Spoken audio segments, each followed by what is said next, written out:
Hello class 8 students, welcome to Studyfy success. तो हम पढ़ रहे थे अपना chapter number 5 conservation of plants and animals. तो लास्ट की क्लास में हमने नेशनल पार्क तक अपना चैप्टर कवर कर लिया था। आज हम देखते हैं कि extinct species and endangered species क्या होती हैं। The species which no longer exist anywhere on the earth are called extinct species. Extinct species हम किसे कहते हैं? वो स्पीशीज जो अब अर्थ पर एग्जिस्ट कहीं भी नहीं करती है, एग्जिस्ट करती ही नहीं है।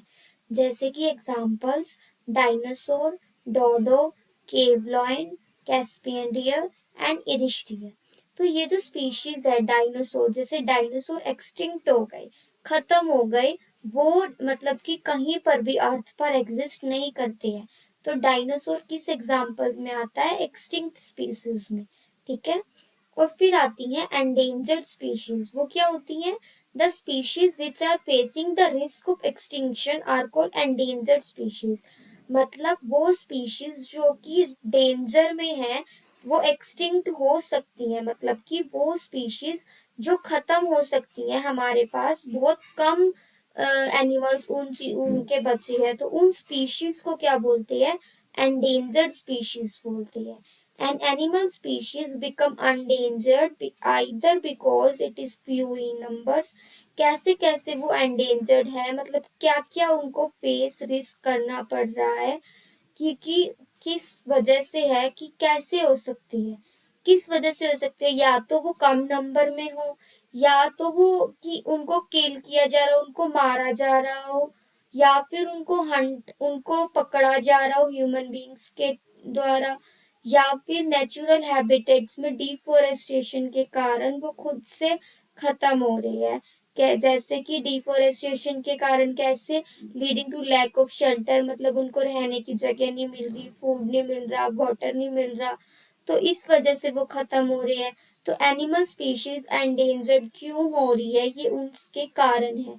या तो वो नंबर में कम है, या तो उनको किस मारा जा रहा है, या फिर उनको ह्यूमन बींग्स के द्वारा हंट किया जा रहा है, या फिर नेचुरल हैबिटेट डिफोरेस्टेशन के कारण वो खुद में खत्म हो रही है। ठीक है। In fact, the survival of some wild animals is becoming more and more difficult day by day because of the destruction of the natural habitat. In fact, जो सर्वाइवल है वाइल्ड एनिमल्स के, सर्वाइवल के लिए वो उनके लिए difficult होता जा रहा है, मुश्किल होता जा रहा है। क्यों मुश्किल होता जा रहा है? क्योंकि जो डिस्ट्रक्शन वो खत्म होते जा रही है, उनका नेचुरल हैबिटेट खत्म होता जा रहा है। कैसे खत्म होता जा रहा है? उनके पास रहने को शेल्टर, उनके पास रहने को जगह नहीं है, फूड नहीं है, वाटर नहीं है। किस वजह से? डिफोरेस्टेशन की वजह से। ठीक है। कुछ एग्जाम्पल्स है एंडेंजर्ड एनिमल्स के। टाइगर, जैसे कि टाइगर बहुत कम बची है हमारी अर्थ के ऊपर, उनको मतलब कि एक्सटिंक्शन का डर है, क्योंकि खत्म हो सकते हैं, टाइगर खत्म हो सकती है, धीरे धीरे खत्म होते जा रही है। अगर हमने उनको सेव नहीं करा तो टाइगर्स भी हमारे एक्सटिंक्ट स्पीसीज बन जाएंगे। पर अभी टाइगर एंडेंजर्ड एनिमल स्पीशीज में आते हैं। फिर एग्जांपल्स क्या है? Snow leopard, great Indian rhinoceros, Asiatic lion, tiger. ये सारे एग्जाम्पल एंडेंजर्ड एनिमल स्पीशीज में आते हैं। इनको डर है खत्म होने का, हमें डर है कि ये एक्सटिंक्ट स्पीशीज ना बन जाए, इसलिए हमें इनको सेव करना है। ठीक है। Are only big animals facing extinction, मतलब कि सिर्फ बड़े बड़े एनिमल्स का ही हमें रिस्क है कि एक्सटिंक्शन का? नहीं, it is not only the big animals which face extinction. सिर्फ बड़े एनिमल्स, जो बिग एनिमल्स है, सिर्फ वो ही एक्सटिंक्शन का रिस्क फेस नहीं कर रहे हैं, बल्कि जो छोटे छोटे एनिमल्स है उनको ज्यादा डेंजर है, उनको ज्यादा खतरा है एक्सटिंक्ट होने का, खत्म होने का उनको ज्यादा खतरा है बड़े एनिमल्स से। ठीक है। जैसे कि we kill snakes, frogs, lizard, bats and owls without realizing the importance in the ecosystem. जैसे कि आप स्नेक्स मार देते हो, फ्रॉग्स, लिजर्ड जो आपके घर पे छिपकलियां होती है उनको मारते हो, बैट्स है, आउल्स है, इनको हम मार देते हैं। क्यों? क्योंकि कुछ डेंजर के कारण, कोई किसी चीज के कारण हम इनको मार देते हैं, हमें रियलाइज ही नहीं होता कि हमारी इकोसिस्टम में कितने जरूरी है। ठीक है, by killing them we are harming ourselves. हम इनको मार के, हम इनको किल करके खुद को ही हार्म पहुंचा रहे हैं। ठीक है, they might be small in size, ये साइज में तो छोटे हैं, पर इनका रोल इकोसिस्टम में बहुत बड़ा है। हम इनके रोल को इकोसिस्टम में इग्नोर नहीं कर सकते। ठीक है, the small animals form parts of food chains and food webs which are essential for maintaining a balance in nature. कि स्मॉल जो एनिमल्स होते हैं, जो छोटे एनिमल्स होते हैं, उनका हमारी फूड चेन में और फूड वेब में बहुत बड़ा रोल है, क्योंकि उनको maintaining a balance in nature, जो बैलेंस क्रिएट करते हैं नेचर के अंदर। अगर स्मॉल एनिमल्स नहीं होंगे तो जो बिग एनिमल्स हैं उनको खाना नहीं मिलेगा, उनको खाना नहीं मिलेगा तो वो भी डेंजर में आएंगे, और वो भी, उनको खाना नहीं मिलेगा तो वो भी रिस्क फेस करेंगे एक्सटिंक्शन का। मतलब उनको खाना नहीं मिलेगा तो वो भी मर सकते हैं। और अगर सारे बिग एनिमल्स, अगर सारे स्मॉल एनिमल्स मर जाएंगे तो बिग एनिमल्स को खाना नहीं मिलेगा, और उनको खाना नहीं मिलेगा तो वो भी खत्म हो जाएंगे। तो स्मॉल एनिमल्स का बहुत बड़ा रोल है हमारे इकोसिस्टम में, हमें उनको नहीं मारना चाहिए। ठीक है, नेक्स्ट आता है red data book. Red data book क्या है? Red data book is the source book, एक सोर्स बुक है which keeps a record of all the endangered animals and plants. Red data book क्या है? वो बुक है जिसमें सारे रिकॉर्ड्स रखे जाते हैं एंडेंजर्ड एनिमल्स के और प्लांट्स के, जो हमारे नेचर में बहुत कम बचे हैं। ठीक है, उनके सारा रिकॉर्ड रेड डाटा बुक में रखा जाता है। Red Data Book is maintained internationally by an organization. Red Data Book internationally maintain की जाती है एक ऑर्गेनाइजेशन के थ्रू। इंडिया भी मेंटेन करता है रेड डेटा बुक, किसके लिए? प्लांट्स और एनिमल्स जो कि इंडिया में पाए जाते हैं। ठीक है, कुछ अनडेंजर्ड स्पीशीज कौन कौन सी है एनिमल्स की जो रेड डेटा बुक में हमने लिस्ट की गई है, जिनको बहुत ज्यादा खतरा है कि वो खत्म हो जाएंगे धीरे धीरे। कौन कौन से है वो? Flying squirrel, barasingha, black bug, snow leopard and tiger.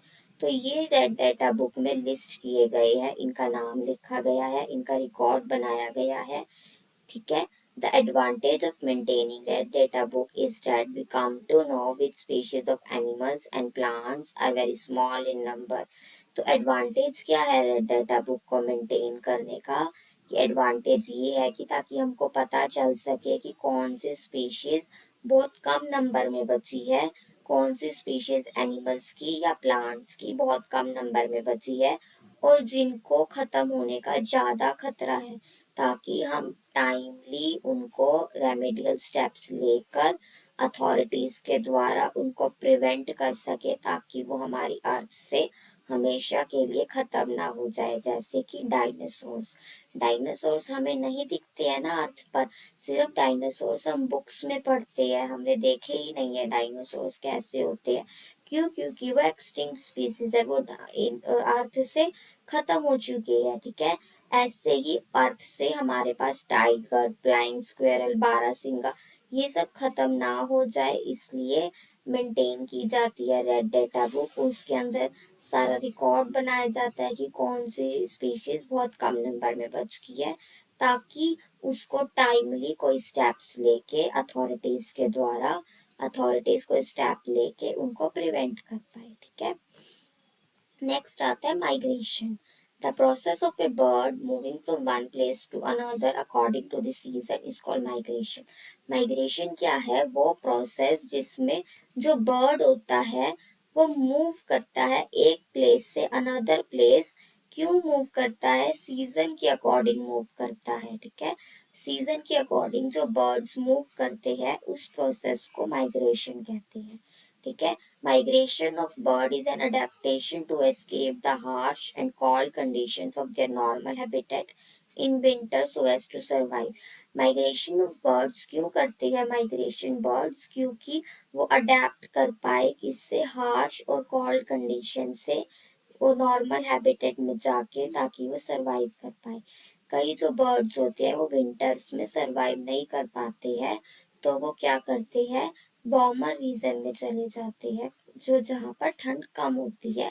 Survive करने के लिए वो कम ठंड वाली जगह पे चले जाते हैं, तो उसके लिए माइग्रेशन बर्ड को यूज किया जाता है। ठीक है, जो बर्ड्स मूव करते हैं बहुत ठंडे रीजन से, बहुत ठंडे रीजन से गर्म रीजन की तरफ, कोल्ड रीजन से वार्मर रीजन की तरफ विंटर्स में, और फिर जैसे ही विंटर खत्म होती है वो वापस अपनी जगह पे आ जाती है, उन बर्ड्स को हम बोलते हैं माइग्रेटरी बर्ड्स।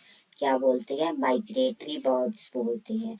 वो बर्ड्स जो कि जैसे ही ठंड शुरू होती है वो चले जाते हैं दूसरे रीजन में जहाँ पर गर्मी होती है। ठीक है, और जैसे ही ठंड खत्म हो जाती है वो फिर से अपनी जगह पर वापस आ जाते हैं।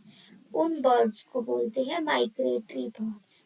ठीक है, migratory birds fly to far away areas every year during a particular times because of climatic changes. जो माइग्रेटरी बर्ड्स होते हैं वो फ्लाई करते हैं बहुत दूर दूर जगह।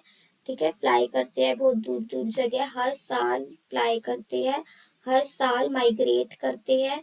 क्यों करते हैं, क्योंकि क्लाइमेटिक चेंजेस के द्वारा, क्लाइमेटिक चेंजेस होते हैं जब वो माइग्रेट करती है। जैसे ही बहुत ज्यादा ठंड होती है वो गर्म जगह जा चले जाते हैं, और जैसे ही ठंड खत्म होती है वो अपनी जगह पे वापस आ जाते हैं। ठीक है, they fly for laying eggs as the weather in their natural habitat becomes very cold and inhospitable. तो वो फ्लाई करती है, वो माइग्रेट करती है, किसके लिए, अपने एग्स के लिए, ताकि जो उनका वेदर है वो, क्योंकि बहुत कोल्ड होता है और उनसे सहा नहीं जाता, इसलिए वो माइग्रेट करती है एक जगह से दूसरी जगह पर। ठीक है, और उस प्रोसेस को बोलते हैं माइग्रेशन। ठीक है, नेक्स्ट आता है recycling of paper. Recycling of paper का क्या मतलब होता है, कि recycling of paper means the process the waste to make new paper so that it can be used. हमें पेपर को रिसाइकलिंग करना चाहिए। क्यों करना चाहिए रिसाइकलिंग, ताकि हम अपने फॉरेस्ट को बचा सके। अगर हम फॉरेस्ट कम काटेंगे तो डिफोरेस्टेशन नहीं होगा, और अगर हम पेपर सेव करेंगे तो हमें कम फॉरेस्ट काटने पड़ेंगे। ठीक है, paper is made from wood pulp that is produced from the wood of forest trees. तो पेपर किससे बने होते हैं, जो कि जो वुड पल्प होता है वो कहाँ से आता है, फॉरेस्ट ट्रीज की लकड़ियों से मिलता है वे वुड पल्प, और वुड पल्प से बनता है पेपर।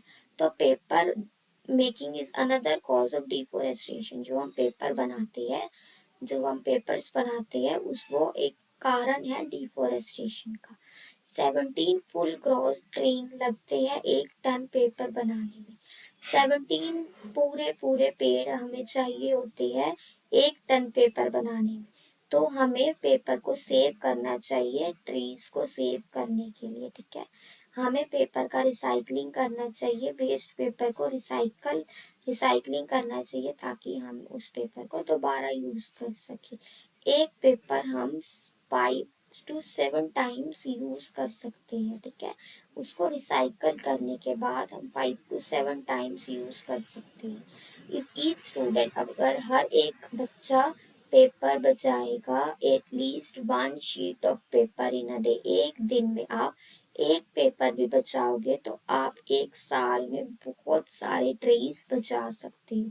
इसलिए we should save, reuse used paper and recycle it.